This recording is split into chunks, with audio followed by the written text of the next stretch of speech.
nós.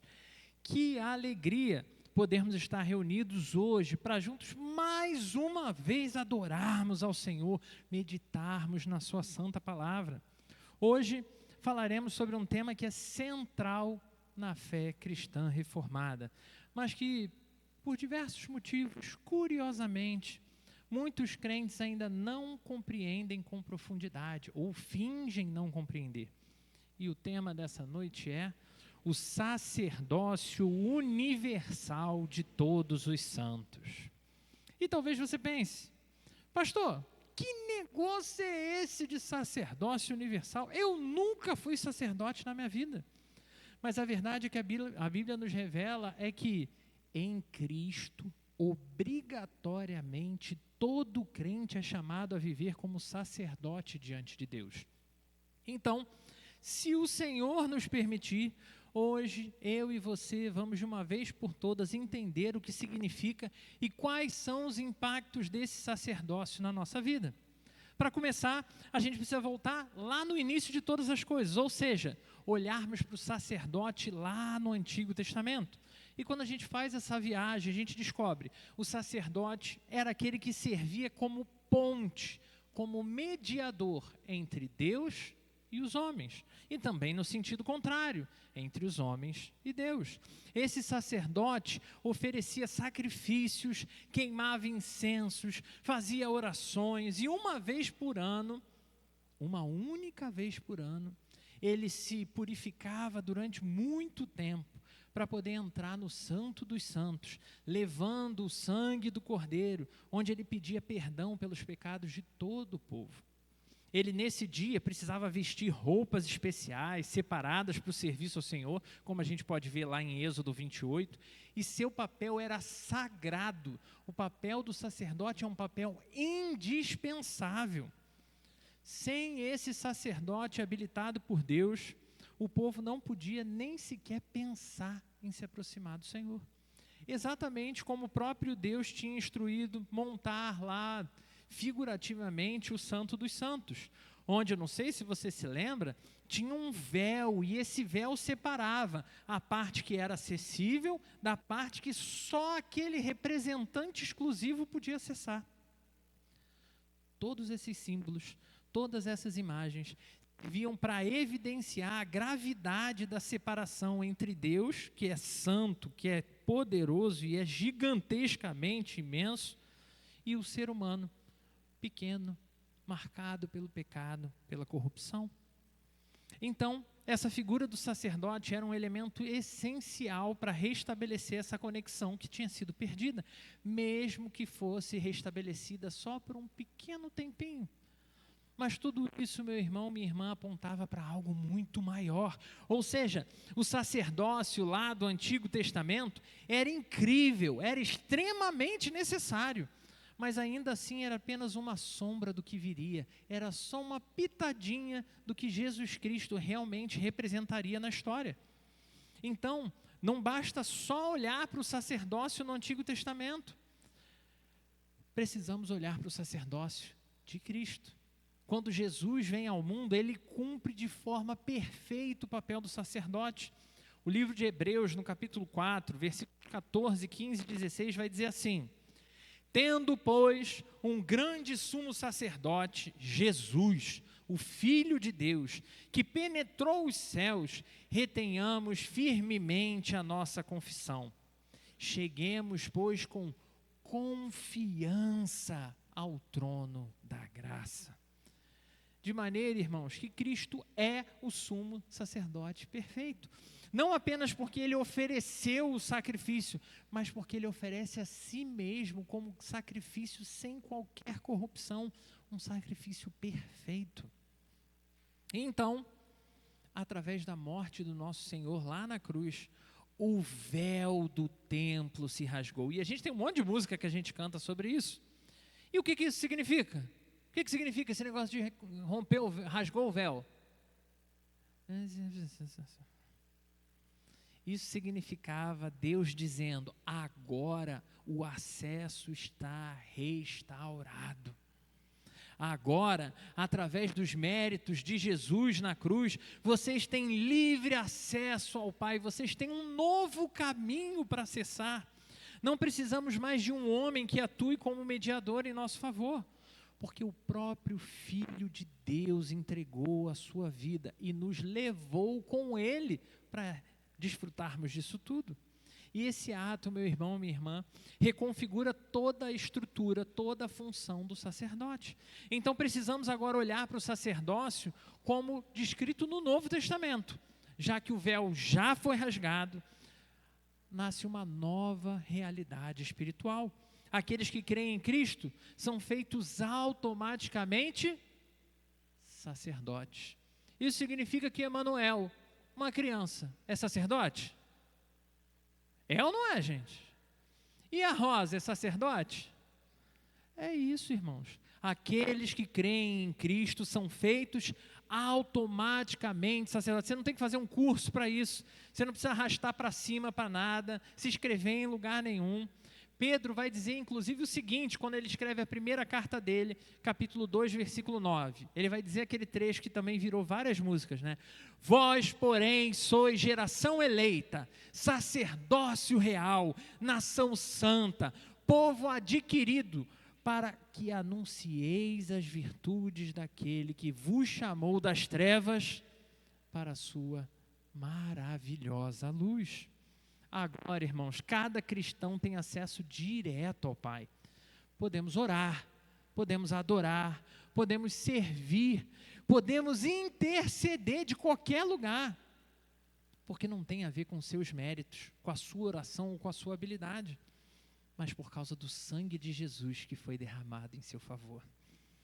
Não há mais classe especial entre nós. Todos servem, todos adoram, todos têm livre acesso. Nessa nova perspectiva, os líderes da igreja passam a ser líderes da igreja. E o que isso significa? Como líderes, e aí não só na igreja, os líderes políticos, religiosos, educacionais, militares, eles continuam tendo a sua função para amparar, para direcionar, mas biblicamente falando, não existe mais qualquer necessidade de mediação entre uma pessoa e Deus, porque o acesso já foi aberto.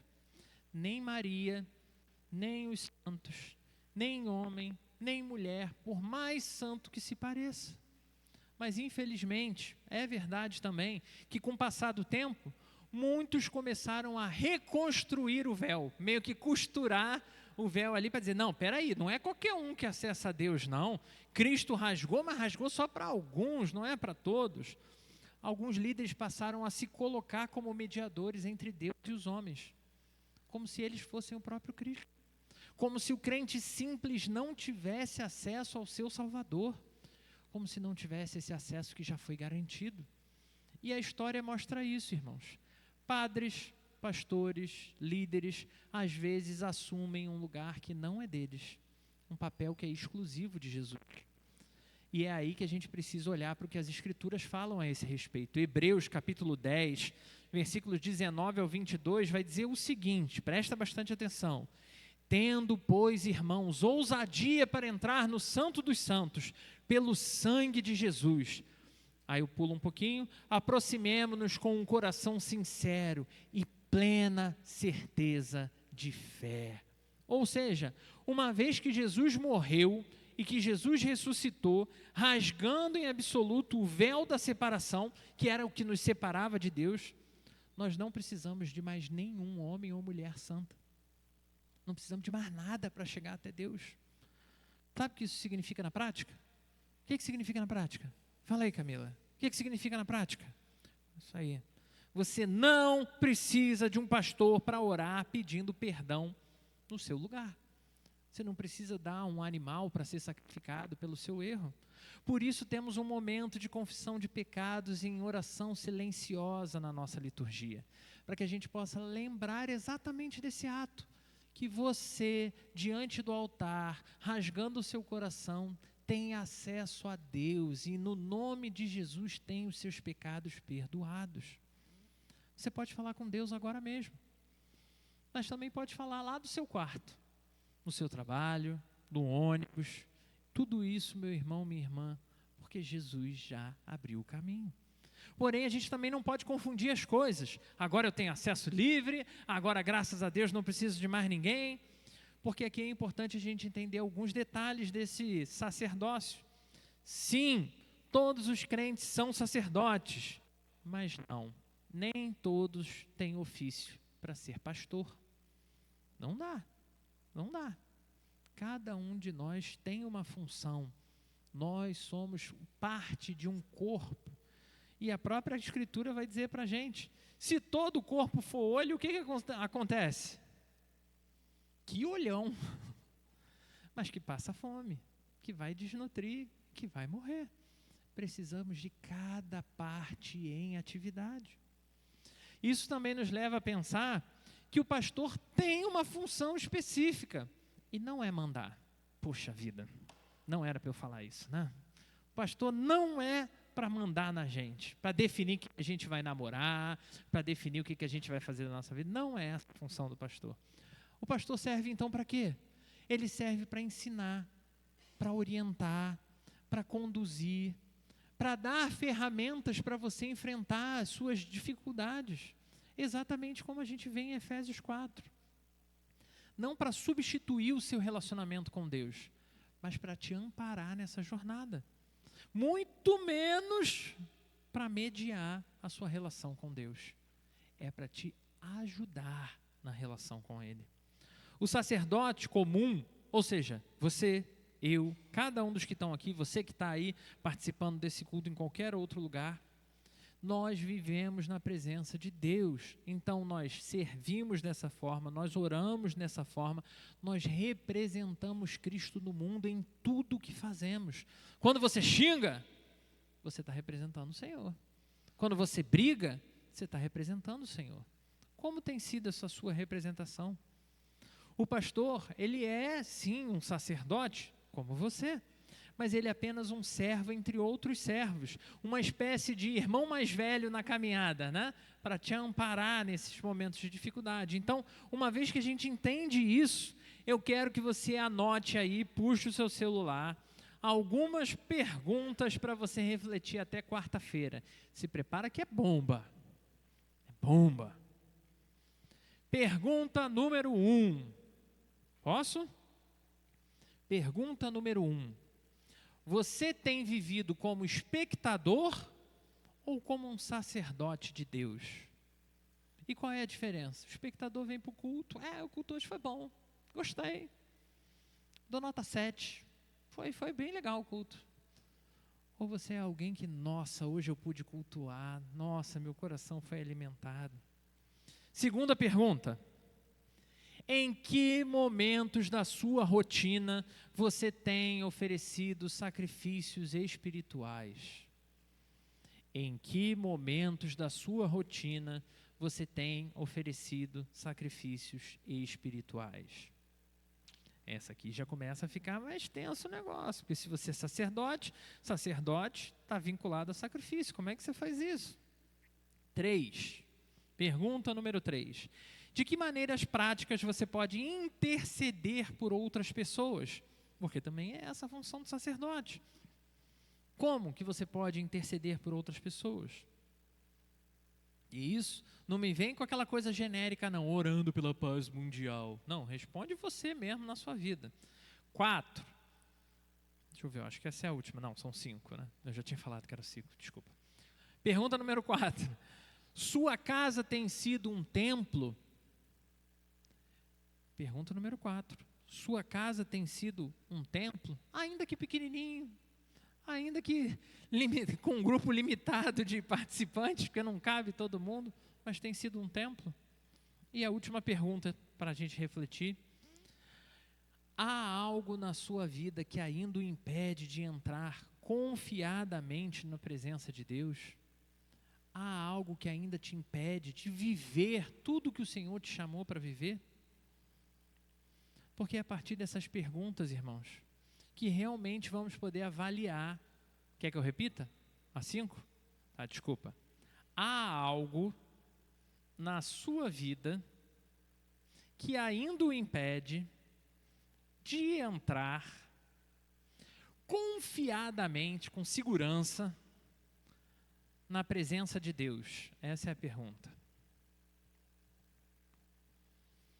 Porque são elas que vão ajudar a gente a entender de verdade se eu sou mais um sacerdote fake, que vem no domingo bonitinho para a igreja, ou se eu sou de fato um sacerdote do Deus vivo. E isso faz toda a diferença. Porque ser verdadeiramente um sacerdote precisa mudar tudo na forma como a gente se relaciona com os nossos pensamentos, com os nossos desejos, com os nossos sonhos, com os nossos amigos. Isso afeta a nossa oração. Como que afeta a nossa oração? Porque você não ora para que um homem de Deus leve seu pedido ao Senhor.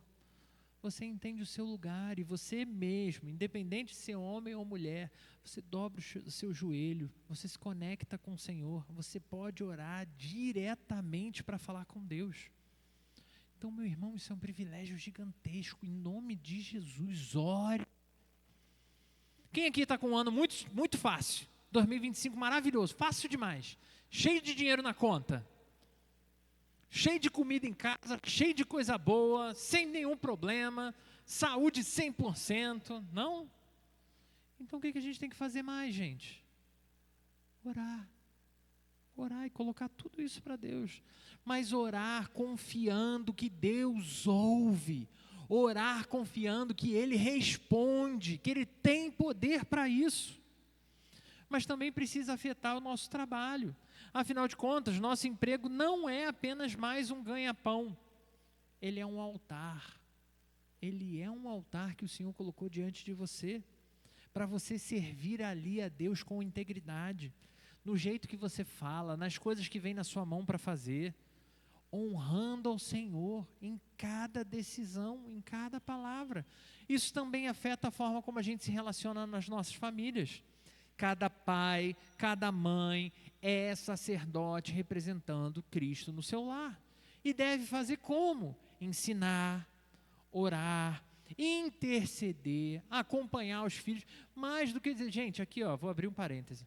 Mais do que você virar para o seu filho e dizer que tudo é do diabo, entendeu? Aí você traz para ele um catálogo, filho, esse é o book do diabo. Tudo que você não pode fazer nessa vida, entendeu? Está nesse livro aqui. Não, você vai ensinar a olhar para as coisas e encontrar pontos de contato, para você realmente poder, quando conversar com alguém que ama o diabo, mostrar que não faz sentido, porque tem uma coisa muito melhor.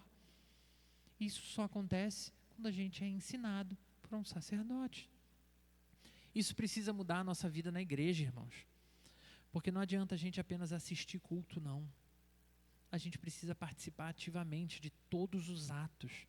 Orar, cantar, servir, aconselhar, acolher. Você que está em casa tinha que ver Emanuel cantando aqui a plenos pulmões. Entendeu? Priscila já estava até tapando os ouvidos assim, de tão alto que estava o volume. É isso, irmão. Isso precisa mudar o jeito que a gente vive no mundo lá fora, porque às vezes a gente divide a nossa vida em dois universos, né? O momento que eu estou no modo crente, é a paz do Senhor, que o Senhor seja glorificado, e aí você sorri, e aí tudo é, oh glória, só vitória, e o modo que a gente vive lá fora, que muitas vezes é desligado o modo glória, e é ligado o modo, vamos que vamos no mundão. Por que tem que mudar? Porque nós somos embaixadores, nós somos representantes. Um sacerdote que leva a presença de Deus onde há trevas reais, porque lá fora é cheio de trevas. É cheio de injustiça, dor, corrupção, mentira, traição, maldade. Você não consegue ver isso quando você olha para a rua? Quando você vê as pessoas conversando? Qualquer filme, qualquer desenho, qualquer história, qualquer livro, você vai encontrar essas coisas. Se você abrir a janela, você não precisa nem ir do lado de fora da sua casa. Se você abrir a janela e ficar olhando por 10 minutos, você vai ver alguma coisa desse tipo. Então a gente precisa olhar para a dica que Pedro dá para a gente. Primeira carta de Pedro, capítulo 2, versículos 4 ao versículo 10. E é baseado nesse texto que eu te convido a pensar alguns detalhes para nos ajudar no exercício desse sacerdócio. Primeiro, projeta o texto aí para mim, por favor, na íntegra. Primeira carta de Pedro, capítulo 2, versículo 4 até o 10. À medida que se aproximavam dele, a pedra viva, rejeitada pelos homens, mas escolhida por Deus e preciosa para ele, vocês também estão sendo utilizados como pedras vivas na edificação de uma casa espiritual para serem sacerdócio santo, oferecendo sacrifícios espirituais aceitáveis a Deus por meio de Jesus Cristo. Pois assim é dito na Escritura: eis que põe em Sião uma pedra angular, escolhida e preciosa, e aquele que nela confia jamais será envergonhado. Portanto, vocês, os que creem, essa pedra é preciosa, mas para os que não creem, a pedra que os construtores rejeitaram. Preciso que troque meu microfone.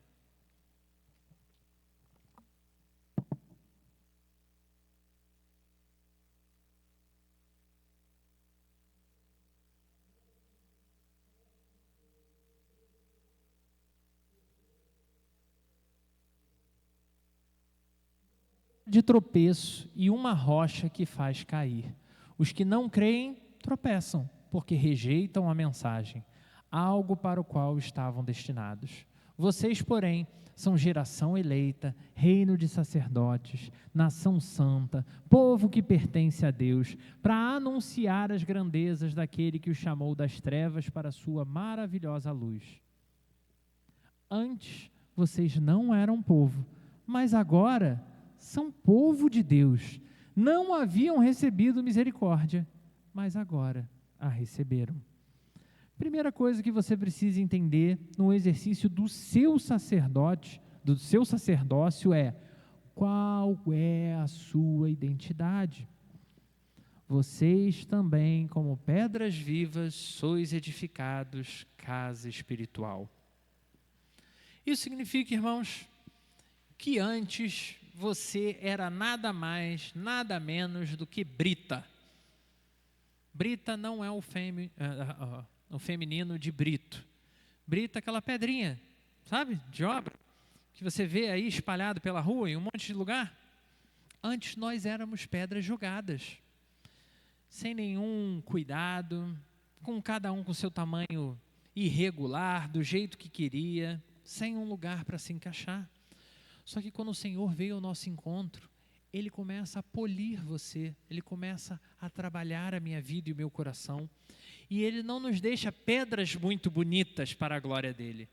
Ele começa a encaixar uns nos outros como um grande templo que Deus está construindo, um grande povo, conectando parte a parte, pedaço a pedaço. Porque Cristo é essa pedra angular perfeita. É Ele que dá sentido, é Ele que dá o equilíbrio, é Ele que dá a direção. Então a nossa identidade não vem da nossa profissão, não vem do nosso status, não vem de reconhecimento, não vem de religião, mas vem de pertencermos a Jesus Cristo. Ele é o meu dono, Ele é o seu dono. Quando nos aprofundamos nesse texto, lá atrás, quando a gente estudou na série Chamados a Pertencer, fizemos um exercício da parede de pedras. Você lembra desse exercício que a gente fez? Não lembra? Vai ficar de recuperação no fim do ano. Tem que olhar lá depois no Spotify. Imagina uma grande parede de pedras. Uma pedra sozinha sustenta a parede? Sustenta? Não sustenta. Não sustenta nada. Ela, se bobear, não consegue ficar nem em pé, dependendo do formato da pedra. Mas quando ela está encaixada em Cristo, quando ela está apoiada, conectada com os outros irmãos, cada um de nós faz parte de toda uma estrutura. Parte de algo que não é temporário, corrompido, fraco. Pelo contrário, parte de algo eterno, glorioso. Então, meu irmão, minha irmã, lembre-se da sua identidade. Você é essa pedra viva que foi edificada em casa espiritual. Segundo ponto para a gente refletir no nosso exercício sacerdotal. Qual é a nossa real vocação? Porque tudo tem um objetivo. E nós fomos feitos para quê? Pedro escreveu aí no texto. Você consegue identificar o que ele falou para a gente aí? Ele diz o seguinte: Ele diz que nós fomos feitos para sermos sacerdócio santo, para oferecer sacrifícios espirituais. Deus não nos chama para viver no conforto, irmão. Então, não sei se é o seu caso, mas se você em algum momento ouviu que se você entregasse sua vida a Jesus, não teria mais problemas. Se você entregasse a sua vida a Jesus, os boletos seriam pagos antes do dia 10. Se você achou que todos os seus problemas se acabaram, isso não é Jesus, isso é organização tabajara. Porque nós fomos chamados para um exercício específico. Deus nos chama para servir as pessoas ao nosso redor. Ou seja, não fomos chamados para ser ricos. Poxa vida. Não fomos chamados para realizar todos os nossos sonhos.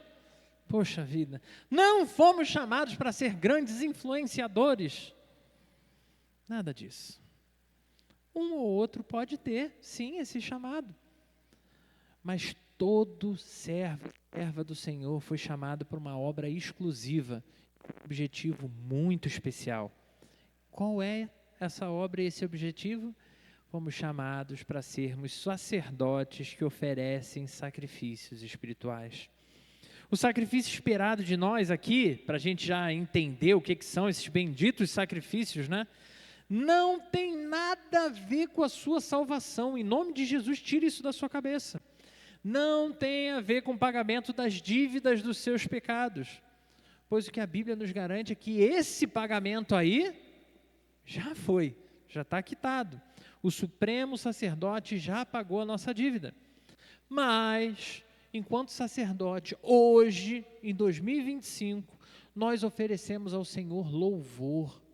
Nós oferecemos ao Senhor as nossas orações, nós oferecemos ao Senhor o nosso tempo, buscando o Senhor, edificando a nossa vida. Nós buscamos ao Senhor com o exercício dos nossos dons, com o exercício de misericórdia, com gestos de graça, com sorriso. Ninguém sorriu, gente. Com sorriso a gente exercita, então exercita aí um pouquinho em nome de Jesus. Isso aí. Nós servimos ao Senhor com os nossos abraços. Quantas vezes, irmãos, um abraço faz toda a diferença. Abre os seus braços, abraça. E eu sei que na nossa cultura a gente sempre quer falar alguma coisa, né? Às vezes você não tem que falar nada. Vai lá, dá um abraço, demonstra carinho, atenção, se dedica a ouvir o que o irmão tem a falar. O culto definitivamente não termina quando a gente canta aqui o amém. Ele continua durante o resto do domingo, ele atravessa a segunda-feira, que é o dia mais difícil na vida de todo brasileiro. Ele passa cada momento de cada semana. E isso, meu irmão, minha irmã, precisa nos levar a viver um evangelho que ultrapassa as barreiras da nossa igreja. Quando você para consolar um vizinho, quando você ora por um enfermo, quando você ensina a palavra ao seu filho, quando Emanuel traz aquelas dúvidas cabulosas, não precisa mandar para o pastor. Se precisar, manda para o pastor. Mas procura, filho, vamos descobrir juntos? Também não sei. Vamos ver o que a Bíblia diz? E aí vai para a Bíblia. Cada ato desses, nós estamos servindo como sacerdotes. Por onde quer que a gente passe, aonde quer que a gente esteja, seja que horas for, em que circunstância for, nossa missão é viver esse sacerdócio plenamente, não é algo que você e diz e diz nem existe essa palavra, não é algo que você pode deixar de ser, é algo que você é 100% do tempo. Nossa missão é viver esse sacerdócio de maneira plena. Então, vamos ao nosso último ponto, ponto 3. Nossa real missão no mundo. E aqui somos anunciados a plenitude da missão desse sacerdócio. Como ser pedra viva? Como ser sacerdote? O que eu preciso fazer na prática, Felipe? Meu Deus do céu, porque esse monte de coisa que você falou aí é tudo muito difícil. Cada um de nós precisa olhar para esse versículo 9. Cada um de nós precisa anunciar as virtudes daquele que nos chamou das trevas para a sua maravilhosa luz. O sacerdote não vivia só para o templo, Ele representava Deus diante das pessoas. Hoje, cada cristão segue representando Deus onde está. É sair daquele discurso, nossa, pastor, sabe quem tinha que estar aqui na igreja hoje? Jurema. Nossa, essa palavra seria todinha para Jurema. Então, o que você faz, jovem sacerdote? Anotou? Se não anotou, pega depois nas redes sociais, anota, vai lá na Jurema e fala, então, querida, eu preciso compartilhar um negócio que me lembrou você.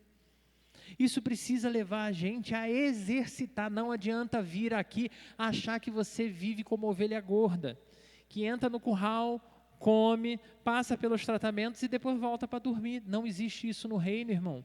Não existe. Isso é falso, isso é mentira. Se você vive o reino, você vem, se alimenta, sai e dá frutos. E esses frutos precisam acontecer no seu trabalho. Como? Com honestidade. Ah, mas aí eu vou perder. Vai, mas você vai honrar o seu Senhor. Na sua escola, aí ó, como? Com compaixão. Com compaixão, com compaixão, com carinho, com atenção, não só com carinho com crush, né? Tem que ter carinho também com as outras pessoas. Na rua, com mansidão, quando aquele jovem lá te deu aquela fechada, aí você não vai filho de Belial, neto de Jezabel, não fala nada disso não. Senhor, tem misericórdia, mostrar que você é diferente. Isso também afeta as nossas redes sociais, irmãos. Isso aqui, eu sei que já é até redundante, a gente acaba falando quase todo domingo, mas viver o sacerdócio significa que tem coisas que você pode achar até engraçado, mas não deve curtir. Porque passa um mau testemunho. Tem coisas que você pode achar muito interessante, mas que você não deve se comprometer. Precisamos viver também nas redes sociais com sabedoria, preocupados com o nosso testemunho. Quando alguém pergunta, por que você perdoou quem te feriu? Né? Outro dia a gente estava conversando sobre isso aqui no Núcleo, né? E você tem que ser aquela pessoa que vai olhar no olho e dizer, porque Cristo me perdoou primeiro, eu também não merecia, e Ele me perdoou. Isso é exercer o sacerdócio. Quando somos direcionados a práticas como mentir, trair, enganar, adulterar, corromper, são tantas coisas que são oferecidas todo dia. Quando você é oferecido para essas coisas e você nega agir errado, é nesse momento que você está exercitando o seu sacerdote. Quando agimos de maneira correta, mesmo quando sofremos as consequências, quando estamos anunciando as virtudes daquele que nos chamou das trevas para a sua maravilhosa luz. Meu irmão, minha irmã, significa lembrar que todo trabalho feito com amor, todo trabalho feito com excelência, todo trabalho feito com fé, é exercício ministerial do sacerdócio no mundo. Um grande homem de Deus, que hoje já está lá na glória, chamado Russell Shedd, ele dizia um negócio muito interessante que eu ouvi há muito tempo atrás e ficou no meu coração. Cada crente deve viver de modo sacerdotal. E aí ele vai dizer aquilo que a gente sabe, que a gente conhece e que a gente esquece. O culto não é apenas no domingo. Onde é o culto então? É uma vida inteira vivida em adoração. Na sua falha, na sua frustração, na sua dificuldade, no seu sofrimento. Seguir adorando a Deus é o verdadeiro culto. Compreender o nosso papel como sacerdote nos tira desse lugar de viver essa coisa de espectador. Eu vou no culto porque o culto é assim, é assado. E nos traz de volta ao nosso lugar de cooperador no reino. O que eu posso fazer para ser melhor? Está faltando, pastor, eu vi que choveu, então precisava ter uma limpeza aqui extra na igreja. Posso chegar um pouquinho mais cedo para ajudar? E ajudar. É pegar uma vassoura, é você ter atenção, é você abraçar, é você pegar a balinha e dar para o visitante. É cada detalhe, gente, cada pequeno detalhe. Lembrando que você aqui não está fazendo para ganhar nada. Você está fazendo como cooperador do reino, como alguém que entende que o objetivo é muito maior. Nesse reino não há espaço para espectador. Quem vai poder ficar como espectador é a galera que está no inferno. Eles são os espectadores. As vagas no reino de Deus são exclusivas para homens e mulheres, cooperadores da missão do rei. E aqui eu começo a caminhar para a conclusão. É isso aí, cada um com o seu papel. Nós somos um povo chamado ao altar. Irmãos, nós precisamos entender que tipo de povo de Deus nós somos. Nós não somos isso só aos domingos, mas em toda a nossa vida. Por que eu sou isso toda a minha vida? Por que você precisa viver isso todos os dias? Porque Cristo já abriu o caminho. Ele rasgou o véu, Ele nos purificou, Ele nos chamou, Ele nos capacitou, Ele nos transmitiu o seu sacerdócio. O seu ministério sacerdotal está sobre a sua vida. Logo, se você é povo de Deus, você é sacerdote.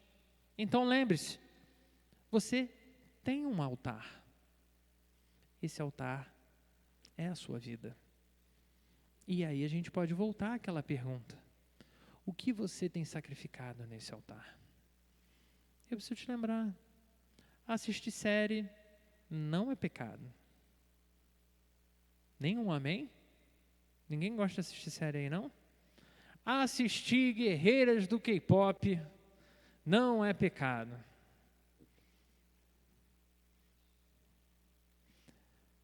Agora, para pessoas que não têm tempo para ler a Bíblia, não têm tempo para comunhão, não têm tempo para tratar com carinho a própria família, não têm tempo para dar atenção para mais ninguém, sim, até a coisa boa que você está fazendo está roubando o seu coração e, portanto, é pecado.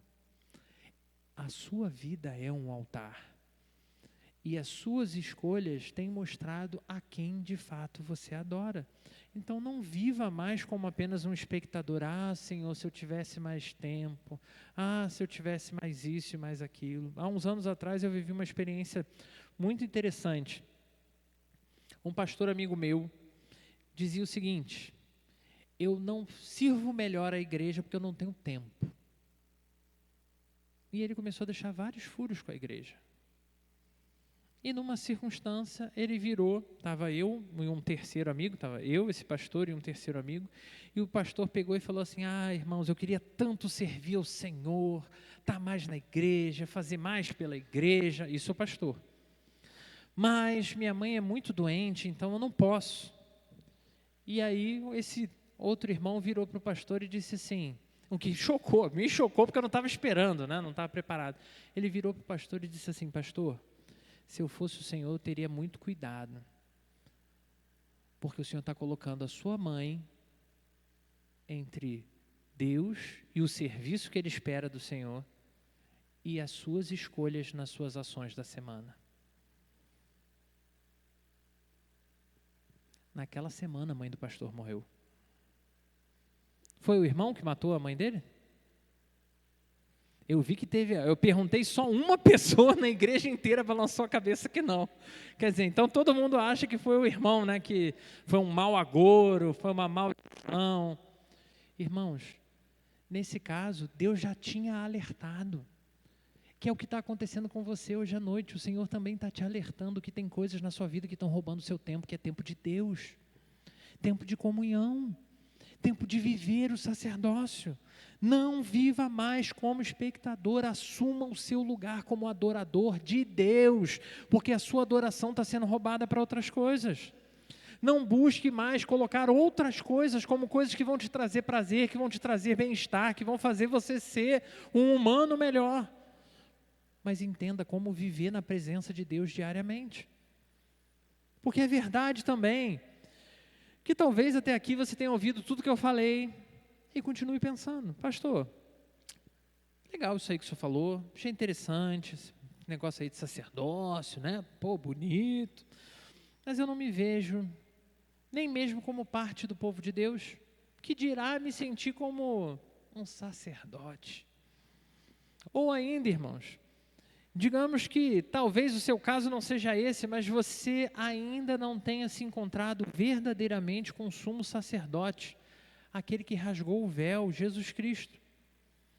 Ou, como na maior parte dos membros de igreja, talvez você já conheça Jesus, mas por causa da sua vida, das suas atividades, talvez você tenha se afastado do altar, talvez você tenha deixado o seu coração esfriar, você tenha deixado de olhar para a oração como algo importante e deixou o seu coração silenciar, deixou o serviço enfraquecer. Talvez a coisa já esteja tão grave que a murmuração tomou o seu coração, a crítica, as frustrações roubaram a sua alegria de adorar ao Senhor. Hoje, o Senhor está nos chamando de volta. Hoje está nos chamando para uma verdadeira vida de adoração no altar, para uma vida de adoração real, santidade real, serviço real. Não por obrigação, irmãos, mas por graça, por amor, com alegria no coração, pois esse sacerdócio não é um fardo, não é um peso, não é uma obrigação, é um privilégio, porque o Senhor já pagou o preço, Ele ofereceu o sacrifício perfeito. O nosso sacrifício não é, Senhor, eu vou ajoelhar no milho, orando, 10, sei lá que, para que não sei o que aconteça. Não, meu irmão, a gente ora porque a gente confia no Deus que já fez todas as coisas por nós. Ele ofereceu o sacrifício perfeito, Ele fez isso de uma vez por todas, para que nenhum de nós precisasse viver longe de Deus. Ele entrou no Santo dos Santos, e com o próprio sangue dele, Ele abriu e escreveu o seu nome na lista de sacerdotes. Você é um sacerdote por causa dele, e se o inimigo tentar te dizer que você não é digno, que você não merece, você precisa se lembrar e reafirmar para o seu coração: o sacerdote perfeito já pagou o preço por completo. Está quitado, está resolvido. Não foi o sangue de um cordeiro comum, irmãos, é o sangue do Filho de Deus, e por isso nem o inferno inteiro pode te impedir de representar Jesus Cristo. Hoje é o dia de você responder. Se você ainda não pertence ao povo de Deus, dê esse passo na direção de Jesus, o sumo sacerdote que intercede por você, que fez essa mensagem chegar até você. E se você, meu irmão, minha irmã, já pertence ao povo de Deus, mas por algum motivo tem usado o seu altar para dedicar a outros deuses, para dedicar de outra forma, é tempo de voltar ao primeiro amor. Volta às práticas de oração, às práticas de serviço, volte ao amor, volte à presença de Jesus. Como a gente canta, né? Hoje Ele te chama para renovar, hoje Ele te chama para restaurar, hoje Ele te chama para dele derramar. Esse Senhor é quem te chama para restaurar o fogo, a chama no altar da sua vida. Ele quer reacender em você o brilho da vocação sacerdotal, para que a sua vida, em seu lar, as suas palavras voltem a exalar o glorioso perfume da graça. Então vem, se aproxima, dedique-se com confiança a Ele, porque o caminho já está aberto, o sumo sacerdote está vivo, e nos méritos dele, somos mais do que aceitos, somos sacerdotes do Rei Altíssimo, do Deus Todo-Poderoso. Convido você a fechar os seus olhos, vamos falar com Deus.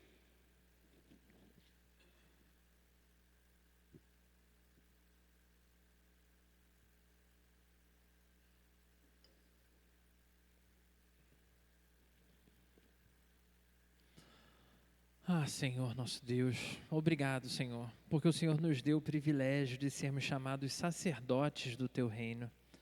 Perdoa-nos, Senhor, porque tantas vezes, tantas e tantas vezes, nós nos deixamos tomar por outras coisas, deixamos que outras coisas ocupem o lugar que é teu de direito, Senhor. Ensina-nos a viver diante de Ti com reverência, com alegria.